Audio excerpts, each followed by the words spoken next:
파트 5, 챕터 1, 고객만족 경영과 전략에 대한 강의를 시작하겠습니다. 자, 고객만족 경영, CSM이라고 해요. Customer Satisfaction Management. 자, 단순히 판매에 그치는 것이 아니고요. 고객이 느끼는 만족을 최우선 가치로 삼아서 경영활동 전반을 설계하고 운영하는 방식을 말합니다. 네. 좀 고객 만족도를 정량적이고 객관적으로 파악을 해서 향상시키기 위한 경영 노력을 얘기를 합니다. 지속 가능한 성장을 도모하죠.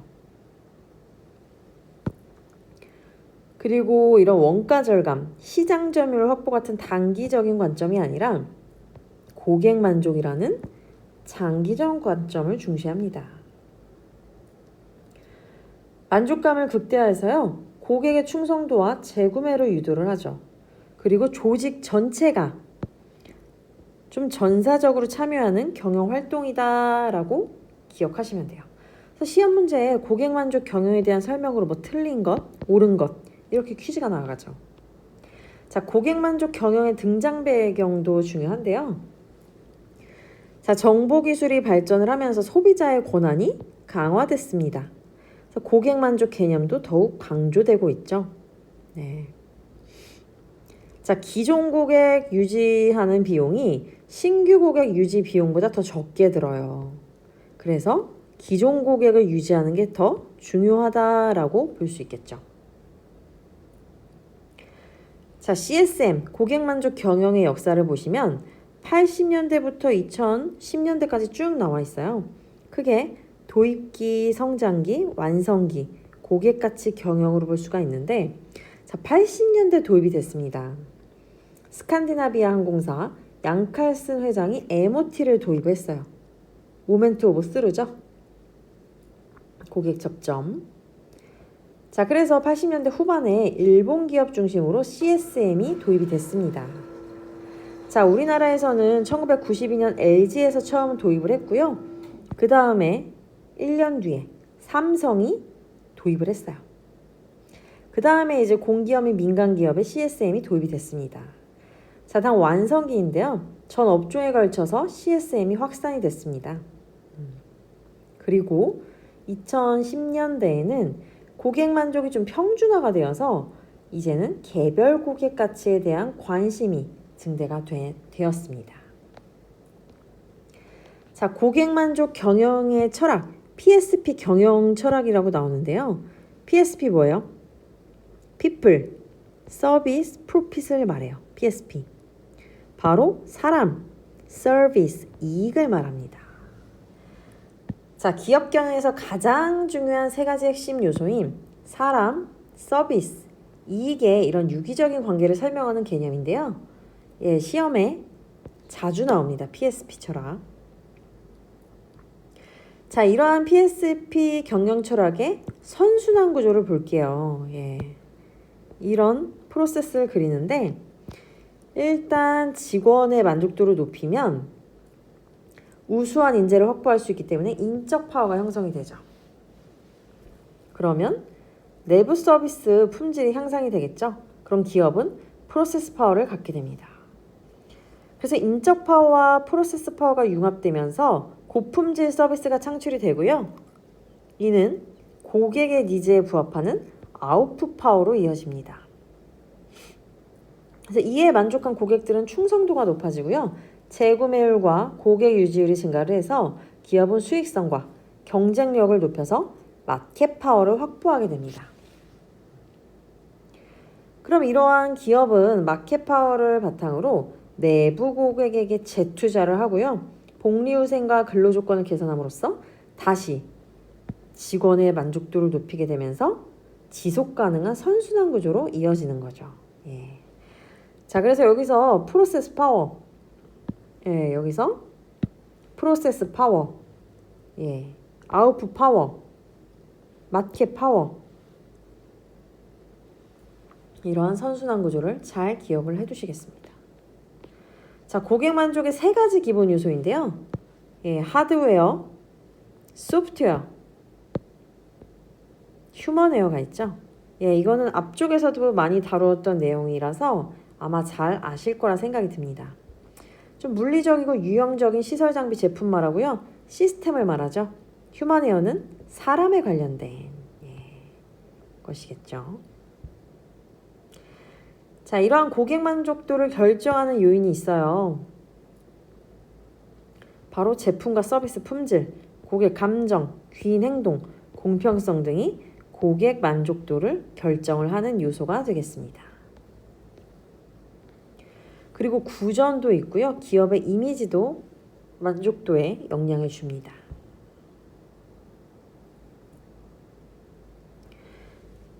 고객 만족 경영 체계 볼까요? 기업이 고객의 기대와 요구를 지속적으로 파악해서요.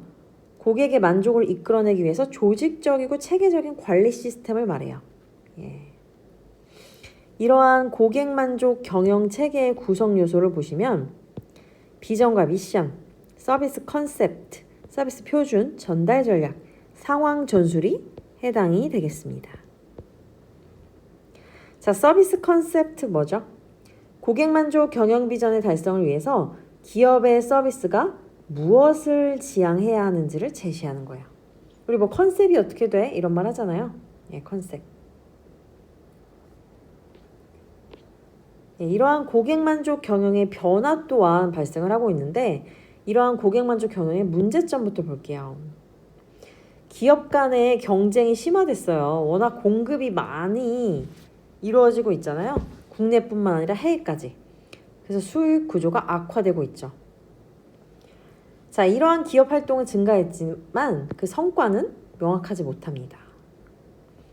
그래서 직원들의 피로도가 증가했고요. 감정 노동도 늘어나고 있죠. 그리고 고객의 다양한 요구가 점점 세분화되면서 기업의 대응 비용도 증가를 하고 있습니다. 그러다 보니 혁신적인 서비스 강도가 점점 증가하고 있습니다.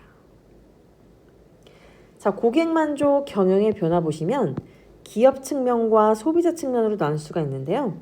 기업은 정보통신 기술 발달로 경쟁이 심화가 됐고요. 시장에서 지속적으로 고품질 서비스를 요구를 합니다. 그리고 소비자 기대 수준이 상승했어요. 권한과 선택권이 강화됐고요. 필수적인 게 아니라 이제는 나의 입맛에 맞춘 좀 가성비를 따지는 선택적 소비로 전환이 됐죠. 개인 맞춤형 고객 경험에 대한 요구가 증가가 됐습니다. 고객 만족 경영의 성공과 실패 요인 살펴볼게요. 자, 성공하는 요인은요. 명확한 비전과 전략 수립이 있고요. 일부가 아닌 전체적인, 전사적인 고객 중심 조직 문화가 구축되어 있습니다. 그리고 고객 만족의 체계적인 측정과 평가가 이루어지고 있죠. 그리고 기업 중심이 아니라 고객 중심의 MOT가 설계되어 있고요. 단기적인 것이 아니라 지속적인 고객 불만 처리가 관리되고 있다는 점입니다. 자, 실패 요인은 이러한 성공 요인과 좀 대비되는 내용이겠죠? 반대일 거란 말이죠. 조직 내 개인주의 심화, 협동심이 없습니다. 그리고 좀 단기적으로 인식한다는 게 있어요. 그리고 최고 경영자의 이런 경영에 대한 의지가 부족하다라는 점이 있죠. 그리고 경영진의 고객 만족에 대한 인식의 오류가 있습니다. 자, 이렇게 고객 만족 경영을 하게 되면 어떠한 효과가 있을까요? 충성도 향상되고요. 마케팅 효과 늘어나고요. 지속적으로 경쟁 우위를 유지할 수가 있어요. 그리고 매출이나 이익이 증대되는 효과가 있겠죠. 여기 밑에 내용도 한번 쭉 읽어보시겠습니다. 자, 서비스 지향성이라는 것이 나와요. 자, 서비스 지향. 고객의 요구와 만족을 최우선으로 생각하고요. 좀 적극적이고 능동적으로 행동하는 기업이나 개인의 태도와 사고방식을 말합니다.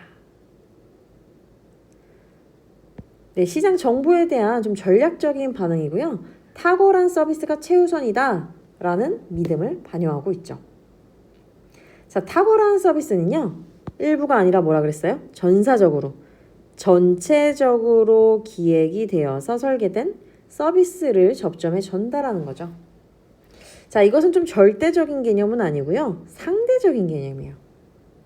그래서 평가를 할 때도 경쟁자와 상대적 우위가 중요한 지표가 됩니다. 자, 조직 가치는 서비스 지향성에 영향을 주는 요인으로요. 고객 중심, 종업원 만족, 혁신성 등의 조직 가치가 중요한 역할을 하고 있습니다. 네, 서비스 지향성은 이러한 특징을 갖고 있다는 점 한번 읽어보실게요. 다음 고객 가치입니다. 고객 가치. 앞쪽에서 간략히 다루긴 했죠. 고객이 제품이나 서비스를 이용하며 지불한 비용 대비 얻는 혜택과 만족의 수준을 의미를 하죠. 자, 고객의 좀 종합적인 인식에 의한 판단 평가예요. 네. 자, 얻은 혜택이 많을수록 뭐보다요? 내가 낸 돈보다 크다고 느낄수록 고객 가치가 당연히 높아지겠죠. 자, 이러한 고객 가치 창조의 원리를 보면 고객의 입장에서 가치를 평가하라. 고객이 원하는 가치를 정확히 이해하라. 고객의 기대를 넘어서는 가치를 제공하라. 지속적으로 고객 가치를 개선하라가 있습니다. 그리고 고객 가치 창조를 위해서 가치 혁신과 비용 혁신이 동시에 충족이 되어야 된다. 어느 것 먼저 우선시하는 것이 아니라 가치와 비용을 동시에 충족을 해야 된다는 거죠. 네. 자, 고객 가치 증진이라는 단어가 나옵니다. 기업이 제공하는 제품이나 서비스가 고객에게 제공하는 혜택을 증가시키고요. 동시에 고객이 지불하는 비용을 낮추는 거죠. 그래서 고객이 느끼는 전체적인 가치를 극대화하는 활동입니다. 자, 이러한 고객 가치 증진하는 접근법이 뭐가 있을까요? 품질 향상하는 방법이 있고요. 경쟁사를 통한 비교와 분석이 있어요. 그리고 고객 가치 증진 프로그램을 시행한다든지 고객 혜택을 좀 많이 주는 거죠. 네, 이러한 방법들이 있습니다. 자, 이러한 고객 가치 증진은요. 고객 충성도를 높이는 기반이 되고요. 밀접한 관계를 갖는데 반복 구매 고객이 이제 충성 고객으로 발전을 하기 위해서 이러한 실행이 필요합니다. 자, 교차 혜택 추가가 있고요. 전환 비용 높이기, 고객 진화 관찰, 교차 판매 제공이 있습니다. 자, 교차 혜택 뭐예요?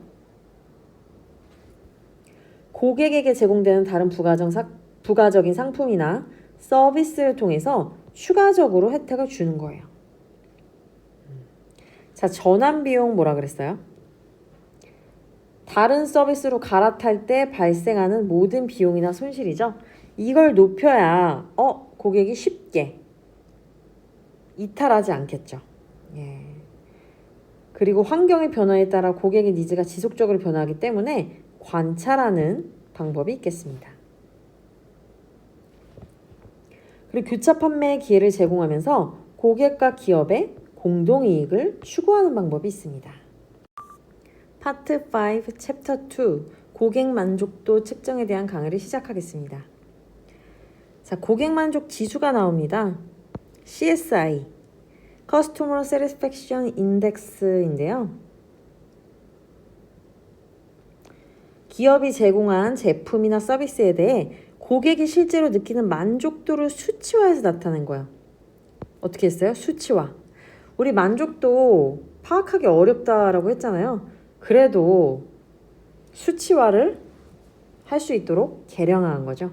예. 좀 객관적이고 정량적으로 파악할 수 있어요. 예. 그래서 NPS라고 나옵니다. 순추천 지수. NPS. 고객이 특정 제품이나 서비스를 다른 사람에게 얼마나 추천하고 싶은지를 이렇게 10점까지 척도로 응답하기 위해서 측정하는 지표입니다. 예를 들어 당신은 이 제품을 친구나 지인에게 추천하시겠습니까? 0, 아니다. 10, 매우 추천한다. 이런 식으로 하는 거죠. NPS. 자, 이렇게 고객 만족지수 측정을 하는 목적은 고객의 만족 수준을 파악하고요. 서비스 품질 및 내부 프로세스를 개선을 합니다. 그리고 고객 기대와 실제 느낀 그 지각 간의 차이를 평가할 수 있고 전반적인 기업의 성과를 평가할 수 있죠. 네, 그래서 목표 수립도 할 수 있고요. 개선할 수 있다는 겁니다. 자, 이렇게 고객 만족 지수의 측정 원칙을 볼게요. 자, 고객 만족도를 정확하고 효과적으로 평가하기 위해서 지켜야 할 기본적인 기준인데요. 일단 계속성, 정량성, 정확성의 원칙이 있어요. 자, 한 번만 하고 말 것이 아니라 주기적으로 지속해서 측정되어야 합니다. 그래서 어때요? 과거, 현재, 미래를 비교할 수 있어야 합니다. 자, 정량적은요. 자, 고객 만족이라는 게 좀 추상적이고 주관적이긴 하지만 그럼에도 불구하고 객관적인 수치로 계량화해서 비교하고 측정해야 합니다. 대표적인 게 이제 설문조사가 있죠. 그리고 정확성이에요. 신뢰성 있는 데이터로서 좀 타당한지 이런 것들을 판단할 수 있어야 합니다. 자, 국가 고객 만족 지수라고 있어요. 바로 NCSI예요. 예, 이것도 시험에 자주 나와요. 소비자들이 제품이나 서비스를 사용한 후에 느끼는 전반적인 만족 수준을 수치화하여 나타낸 거야. 이 내용 자체도 좀 기억을 해주셔야 되는데 한국생산성본부가 주관을 해서 매년 정기적으로 조사하고 발표하고 있어요. 자, 이거는 원래 그 미국 아메리칸이죠. 미국 고객만족 지수를 바탕으로 해서 우리나라에 1998년에 도입이 되었습니다. 그래서 시험 문제 이렇게 쭉 설명을 하고 보기에 1번 NCSI, 2번 ACSI, 뭐 3번 CSI 뭐 이런 식으로 나올 수가 있어요. 그래서 이 영어를 꼭 외워두실게요.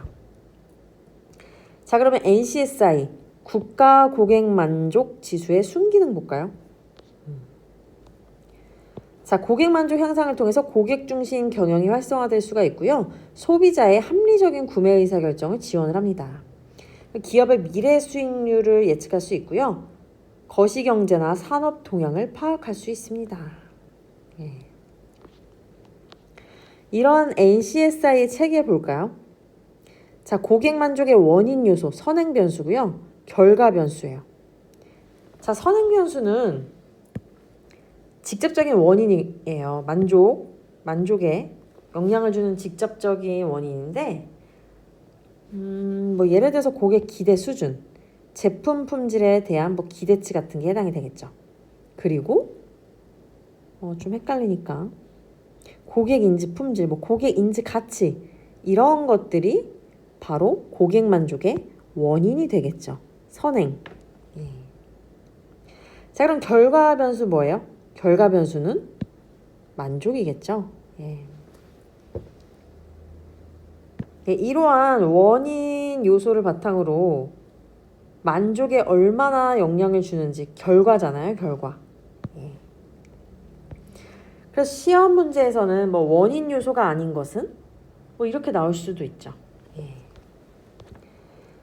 자, 고객 만족의 성과 변수입니다. 기업의 실질적인 성과에 어떠한 영향을 미치는지를 보여주는 지표인데요. 고객 만족도가 경영 성과로 연결되는 과정을 설명합니다.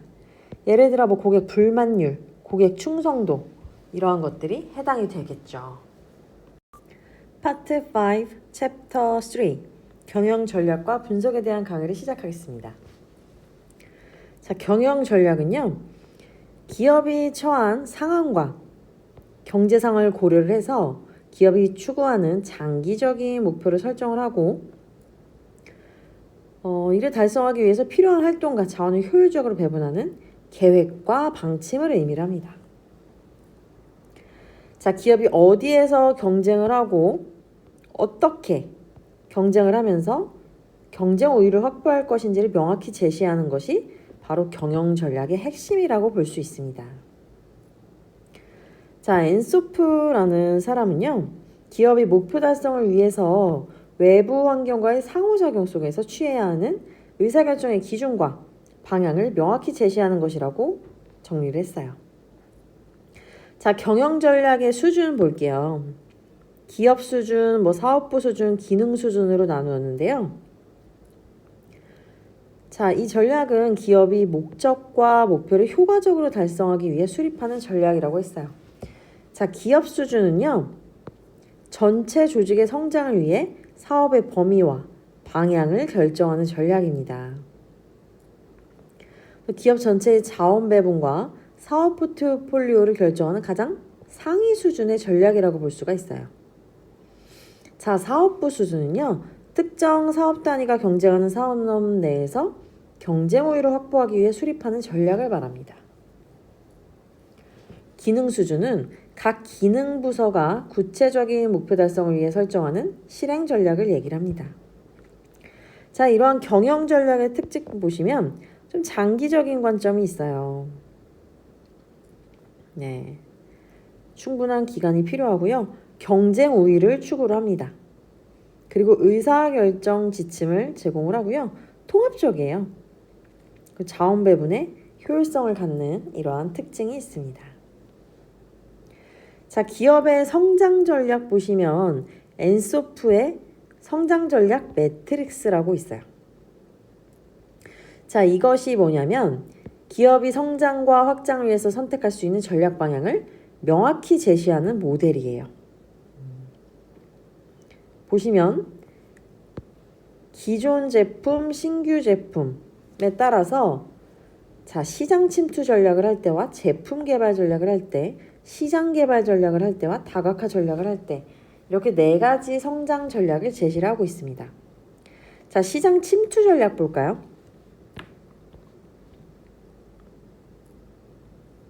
네. 시장 침투 전략은 기존 제품으로 기존 시장에서 점유율을 확대하는 전략이에요. 네.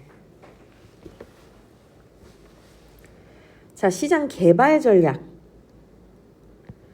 기존 제품을 새로운 시장에 진입시켜서 해외 시장 진출이라든지 신규 시장 진입 이런 게 해당이 되겠죠. 고객 확보 등 성장을 도모하는 전략입니다. 자, 새로운 시장이잖아요. 새로운 시장의 진입, 시장 개발 전략입니다. 자, 다음 제품 개발 전략입니다. 제품 개발. 기존 시장의 고객을 새로운 제품을 개발해서 제공하는 전략이에요. 자, 다음 다각화 전략인데요. 완전히 새로운 시장과 제품 분야에 진출을 해서 성장을 추구하는 전략입니다.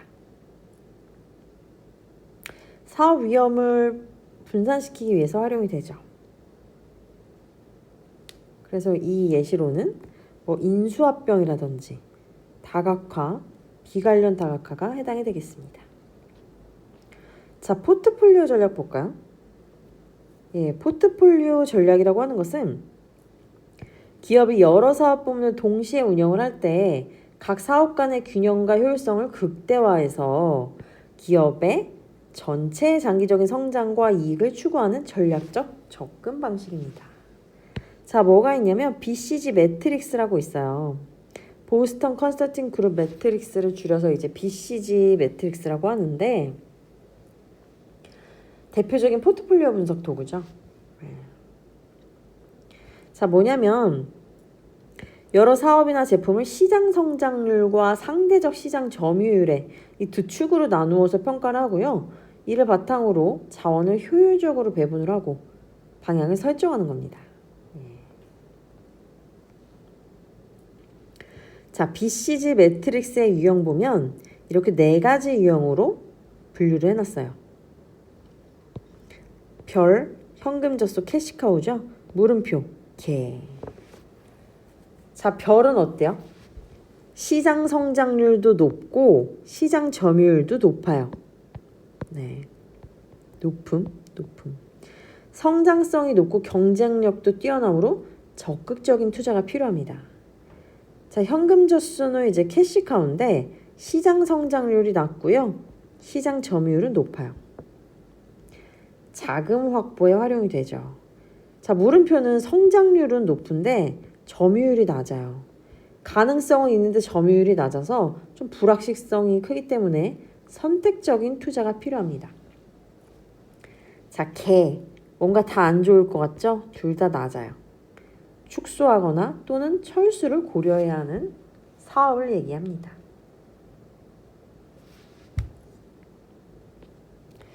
다음 거시적인 분석 볼게요. 네. 자, 패스트 분석이라고 나옵니다. 가장 대표적이고 널리 사용되는 일반 환경 분석 모형인데요. 자, 일반 환경 분석 모형. 기업이 직접 통제할 수 없는 외부 환경 요인을 체계적으로 분석을 해서 기업 활동에 미치는 영향과 기회 및 위협 요인을 파악하기 위한 전략적 도구입니다. 그래서 이 패스트 분석은 가장 대표적인 일반 환경 분석 모형이에요.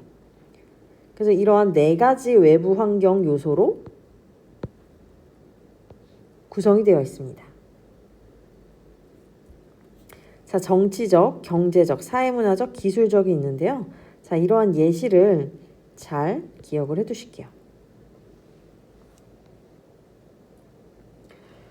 네, 그리고 또 다른 거시적 환경 분석에 SCP 모형이 있어요.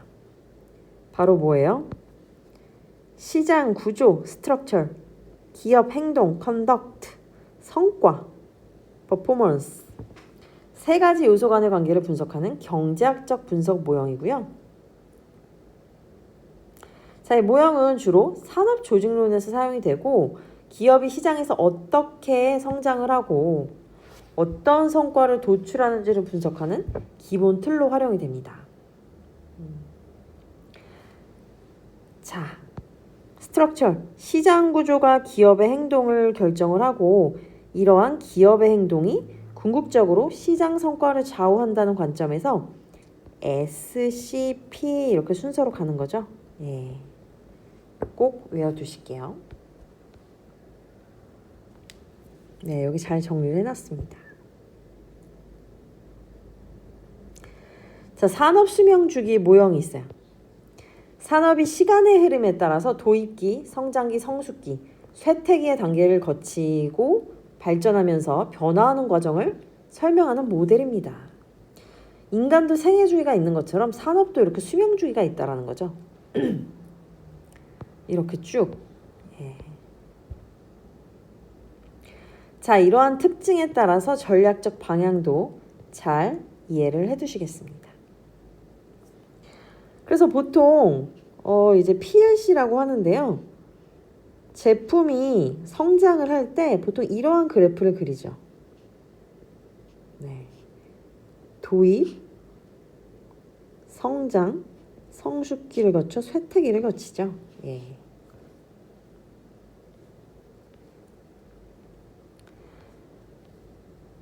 네, 다음 미시적 분석입니다. 미시적.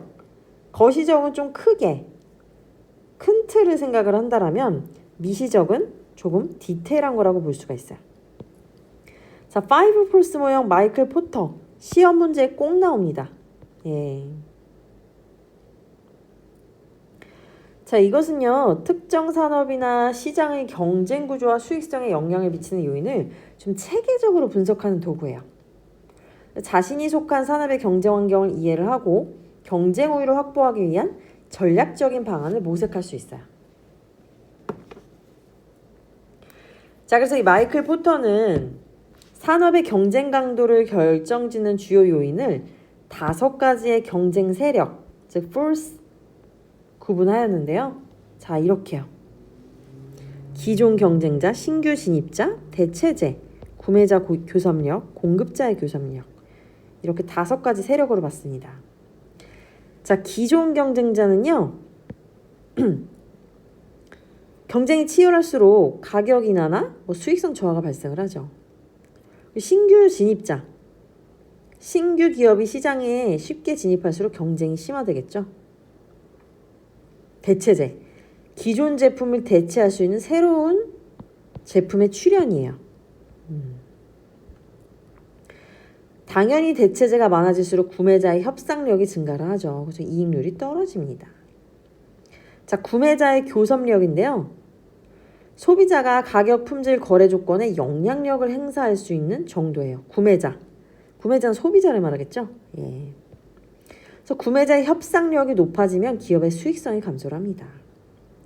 자, 구매자의 교섭력이 커지는 조건은요. 상품이나 서비스의 차별화가 낮을 때, 네.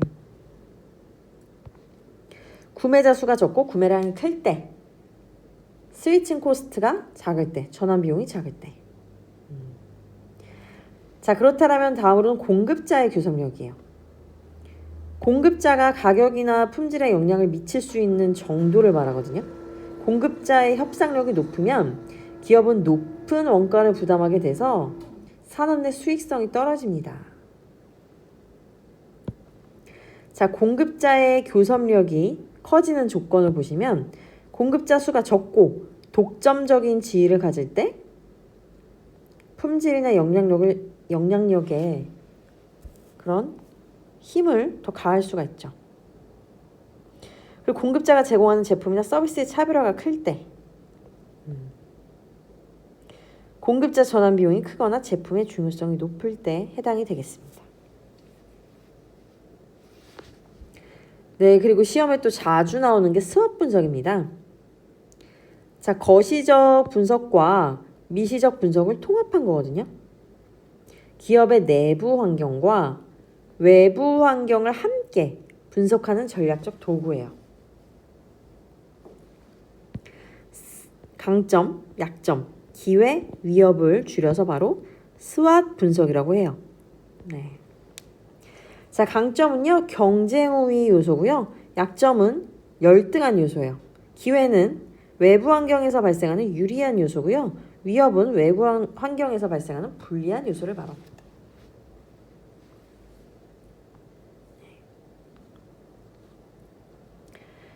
자, 스왑 분석 전략에 좀 이러한 문제도 출제가 되기도 해요. SO, 강점을 적극적으로 활용해서 외부 기회를 극대화하는 거고요. ST, 강점을 바탕으로 위협을 최소화하는 겁니다.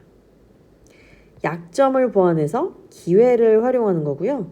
약점을 줄이고 위협에 대응하는 겁니다. 자, SOSTW, WT를 꼭 외워두시겠습니다. 네, 위상분석이라는 단어가 나오는데요. 기업이나 제품이 시장에서 소비자에게 인식되는 상대적 위치를 분석하고 평가하는 기법을 바로 위상분석이라고 합니다. 자, 분포 분석 볼까요? 시장에서 기업의 제품이나 브랜드가 차지하고 있는 상대적 위치나 시장 점유 상황을 통계적 시각적으로 분석하는 거예요. 분포되어 있는지. 예. 이러한 것들이 해당이 되겠습니다. 자, 다음 동태 분석인데요. 기업의 환경과 경쟁 구조가 시간에 따라 어떻게 변하는지 그 동태를 살피는 거예요. 좀 정적인 상태가 아니라 시간의 흐름 속에서 변화하는 동적인 상태로 보고 분석을 합니다. 네. 이러한 예시들이 해당이 되겠습니다. 파트 5, 챕터 4, 경쟁 우위 전략 및 서비스 마케팅에 대한 강의를 시작하겠습니다. 자, 경쟁 우위할 수 있는 그런 전략은 첫째, 원가 우위 전략이 있어요. 말 그대로 좀 낮은 가격으로, 낮은 비용으로 서비스를 생산하고 제공함으로써 저가 전략이라고도 합니다. 네. 자, 원가 우위 전략의 어려움 보시면 저가 전략으로 품질이 떨어질 수가 있죠. 서비스 수준이 떨어질 수가 있어요. 그리고 일단 원가 자체가 낮다 보니까 기술 및 프로세스를 혁신하는데 또 비용이 들어서 어렵습니다. 원가 관리나 비용 통제 어렵고요. 가격이 낮은 만큼 경쟁자가 빠르게 모방을 할 수가 있죠. 그리고 서비스 시설에 대한 투자가 부족한 그런 발생이 될 수 있습니다. 자, 서비스업에서의 원가 우위 전략은 고객을 생산 과정에 참여시킨다라든지 키오스크 주문이 해당이 되겠죠. 네, 인건비를 줄이고자 오프라인 서비스와 자동화 기술을 활용한다라든지 좀 단순화시킨다라든지 개인적인 커스터마이징 요소를 줄인다거나 서비스를 좀 표준화하는 거죠. 네. 자, 다음 차별화 전략 볼게요. 좀 타 경쟁사와 명확히 구별되는 독특한 특성, 가치를 제품 또는 서비스에 부여를 해서 고객에게 특별한 가치를 제공하고 경쟁에서 우위를 확보하는 전략입니다. 자, 가격보다는요, 독창적인 것, 품질, 디자인, 서비스 등 특화된 요소로서 우위를 차지합니다. 자, 서비스업에서의 차별화 전략 보면 보이지 않는 것을 좀 유형화한다라든지 소비자의 인식된 위험을 감소시킨다라든지 표준화된 제품을 고객 맞춤형으로 전환을 한다라든지 서비스 종업원 훈련에 좀 집중을 하는 것, 그리고 품질 통제를 강화해서 일관성을 확보하는 방법이 있겠습니다. 다음 집중화 전략인데요. 전체 시장이 아니라 특정 시장이나 특정 고객층을 명확히 선정을 해요. 집중하는 거죠. 네. 모든 고객을 대상으로 하지 않고요. 좀 좁지만 명확하게 정의된 예를 들어서 VIP에게 집중을 한다라든지 이런 게 해당이 될 수가 있겠죠. 자, 여기서 이제 앞서 본 원가 우위 전략과 차별화 전략은 전체 시장을 대상으로 하는데요. 집중화 전략은 특정 시장만을 대상으로 합니다.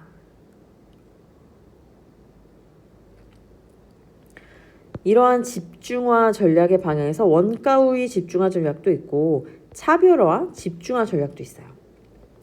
특정 시장을 대상으로 원가 절감과 가격 경쟁력을 이제 집중적으로 여기서 집중적으로 공략을 하는 거죠.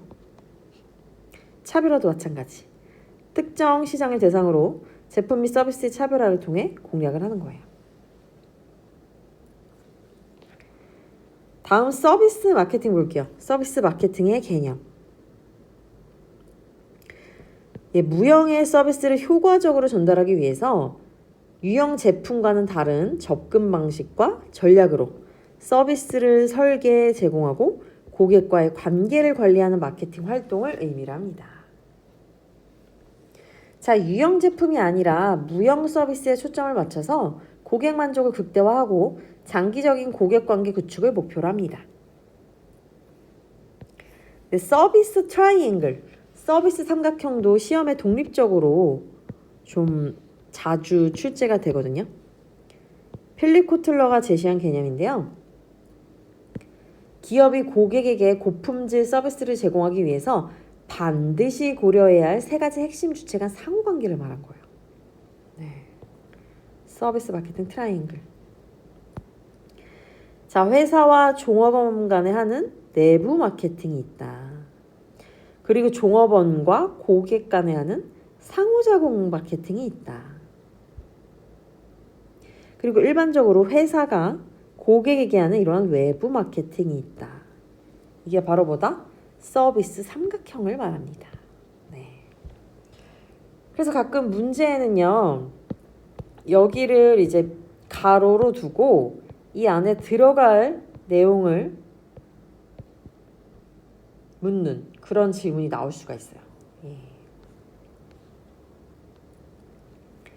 내부 마케팅, 외부 마케팅, 상호작용 마케팅이에요. 자, 이런 예시도 꼭 체크를 해서 외워두실게요. 다음 STP 전략입니다. STP, 시장을 세분화를 하고요. 타겟을 정합니다. 그 다음 포지셔닝을 하는 거죠. 세분화를 해서 목표 시장을 선정하고요. 포지셔닝을 통해서 명확히 전략을 펼치는 그런 과정입니다. 예. 네, 시험에 자주 출제가 됩니다. 다음 4PS 전략인데요. 마케팅 믹스 전략이라고도 해요. 자, 4P. 이는 제품, 가격, 유통, 촉진의 이 네 가지 핵심 요소로 구성이 돼요. 자, 여기 쭉 나오죠? 제품, 이런 것들이 해당이 되고요. 가격, 유통 경로라든지 물류 관리, 촉진은 광고하거나 판매 촉진하는 방법들이 있겠죠.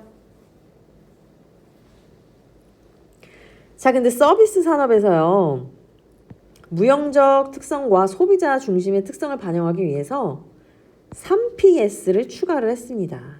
그래서 7PS 전략으로 확장해서 사용을 하는데 이러한 한계점이 있었어요. 고객 중심이 아닌 제품 중심 사고를 하더라. 무형 서비스의 특성을 반영하지 못하더라. 급변하는 디지털 환경에 대한 반영이 부족하더라 해서 이제 3PS를 추가를 한 거죠. 그래서 확장된 마케팅 믹스라고 합니다. 예. 자, 세 가지 볼까요? 바로 사람, 프로세스, 물리적인 증거입니다. 예.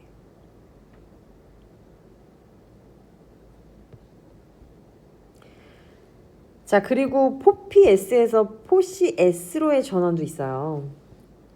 기존 포피S는 좀 제품 중심 관점에서 마케팅을 했다라면 포시S는 바로 소비자 중심이라는 거죠.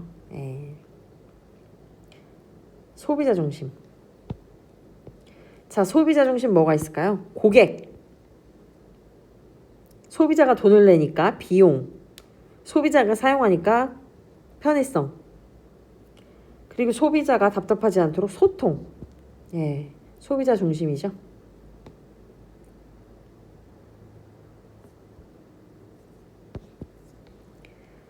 그리고 다음 통합 마케팅 커뮤니케이션 전략입니다. IMC라고 하는데 IMC만 딱 나와도 아, 통합 마케팅 커뮤니케이션이구나 라고 이해를 하셔야 됩니다. 자, 이름에서도 알 수 있듯 좀 일관되고 통합적으로 전달하기 위해서 다양한 커뮤니케이션 수단을 전략적으로 조정하고 결합하는 마케팅 접근 방식이에요. 자, 광고, PR, 판매 촉진, 다이렉트 마케팅, 디지털 마케팅 등 다양한 채널을 통합적으로 운영하는 거죠. 네.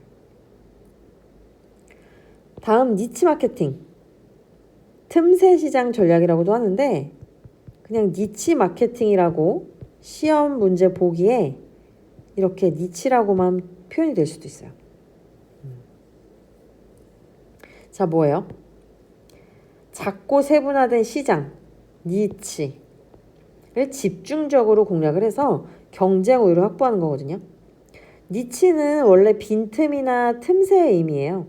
남이 아직 모르는 좋은 낚시터라는 은유적인 의미가 있죠. 네. 바로 이러한 효과와 한계도 한번 읽어보시겠습니다. 다음 동태적 전략의 지속적 경쟁 우위와 다음 동태적 전략의 지속적 경쟁 우위가 있어요. 자, 지속적 경쟁 우위란 기업이 경쟁자에 비해 장기간 우월한 성과를 지속적으로 창출할 수 있는 상태를 말하거든요. 예. 다른 경쟁자들이 쉽게 모방하거나 따라할 수 없어요. 오랜 기간 높은 시장 점유율과 수익성을 유지하는 겁니다. 자, 이렇게 지속적인 경쟁 우위의 조건이 있는데 바로 VRIO예요. 예. 가치, 희소성, 모방 불가능성, 그리고 조직화입니다. 네. 자, 지속적으로 경쟁 우위를 하기 위해서는 고객에게 실질적인 가치를 제공해야 돼요. 대체 불가능한 자원이어야 됩니다. 모방하거나 복제하기 어려워야 돼요. 그리고 효과적으로 활용하고 관리할 수 있는 조직 능력을 갖춰야 되는 거예요. 네, 그래서 보기에 이렇게 VRIO에 해당되지 않는 것은 뭐 이렇게 문제가 나올 수가 있겠죠.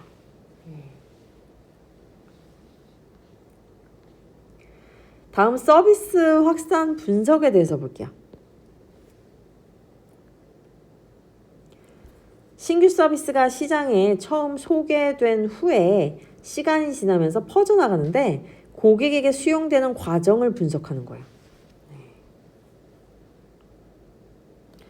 그 채널은 서비스 확산의 매개체 역할을 하는데요. 외부 채널과 내부 채널로 나뉩니다. 자, 외부 채널은 이러한 것이 해당이 되고요. 내부 채널은 뭐 구정 같은 게 해당이 되겠죠. 후기나 리뷰 같은 거.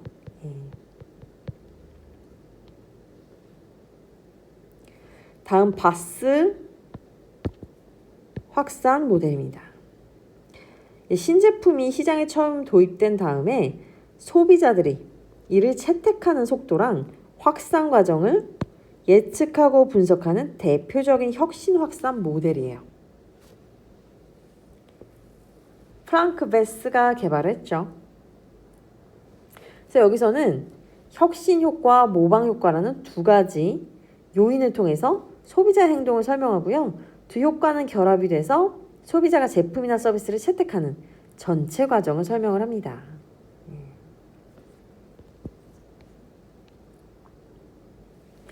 자, PSS. 제품과 서비스의 통합 시스템이거든요. 제품 서비스 시스템. 기업이 제품과 서비스를 결합한 거예요. 이게 등장하게 된 배경은요. 소비자의 니즈가 단순 제품 소유에서 사용 경험과 결과 중심으로 변화했다라는 거죠. 자, PSS의 유형도 체크를 해주셔야 되는데 제품 중심의 PSS는 뭐예요? 결국 제품인 거죠. AS 제공이나 뭐 원격 서비스. 사용 중심의 PSS. 사용 그 자체를 서비스로 제공하는 거예요. 그리고 결과 중심은요. 제품과 서비스를 결합을 해서 고객이 원하는 결과물을 제공하는 방식입니다. PSS, 프로덕트 서비스 시스템이라는 거 꼭 기억을 해두시겠습니다.